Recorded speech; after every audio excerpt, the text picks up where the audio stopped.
Bonjour à tous et bienvenue sur cette nouvelle analyse technique des principales crypto-monnaies faite pour le compte de la page Facebook cryptagora.lu avec une configuration qui reste haussière sur le Bitcoin sur lequel on a déplacé ici une résistance sur la zone des 11 950 $ pour un Bitcoin. Cette zone ayant été cassée temporairement dans le courant de la semaine avant une réintégration ici sous ce niveau. On reste toutefois ici au-dessus des moyennes mobiles après un contact ici sur la bande de Bollinger supérieure. Donc malgré un échec de franchissement de cette nouvelle résistance, eh bien, on reste sur une dynamique qui est haussière.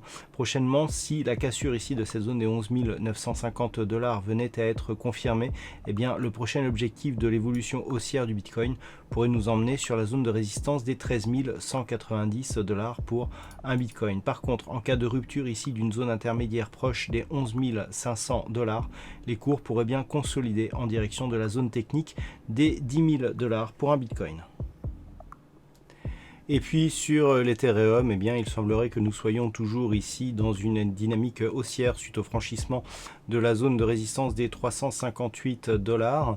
On s'est stabilisé ici autour des 400 $ avant de connaître une nouvelle dynamique haussière qui a défini ici une résistance à 440 $ avant ici une petite phase de consolidation. Alors ce mouvement n'est pas anodin tant que l'on reste ici au-dessus des moyennes mobiles. Ça reste haussier pour cette dynamique. Toutefois, il ne faut pas oublier que l'Ethereum répond ici à une dynamique qui était haussière suite à son point bas ici proche des 90 $. On a connu une forte hausse avec ici un premier support qui a été cassé ici par cette dynamique horizontale. On revient ici tester cet ancien support comme une résistance. On ne parvient pas à réintégrer une zone d'évolution supérieure à cette résistance. Si après ce contact on s'écarte ici et on commence à casser et à repartir dans une dynamique baissière, on pourrait bien connaître une phase de baisse assez forte qui pourrait ramener ici l'Ethereum sous la zone des 250 $. Donc ce qu'il faudra surveiller, c'est dans un premier temps ici le franchissement de cette moyenne mobile 20 exponentielle sur cette unité de temps daily qui correspond aussi à une zone de support intermédiaire qui était précédemment résistance ici sur cette zone des 400 $. Si cette zone venait à être franchie, il faudrait bien surveiller la zone ici 358 370 $ pour un Ethereum.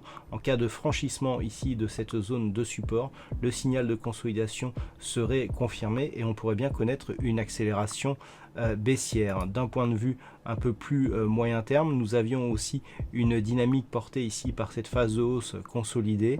Les extensions de Fibonacci nous ont donné ici 1, 2, puis 3 extensions à une zone ici des 423,6 qui ont été atteints. C'est relativement rare, mais ça nous montre que la dynamique ici était relativement forte. Dynamique qui n'a pas été consolidée, puisqu'on a même été ici jusqu'à venir chercher ici cette zone des 440 $ pour un Ethereum. Donc attention ici au risque de consolidation après une forte hausse qui reste toujours aussi fort. Donc à surveiller ici 400 et 358 $ pour un Ethereum. Voilà donc ce que l'on peut dire sur l'analyse technique de ces principales crypto-monnaies. Passez une bonne semaine et on se retrouve dès la semaine prochaine pour une autre analyse technique crypto-monnaie sur la page Facebook cryptagora.lu.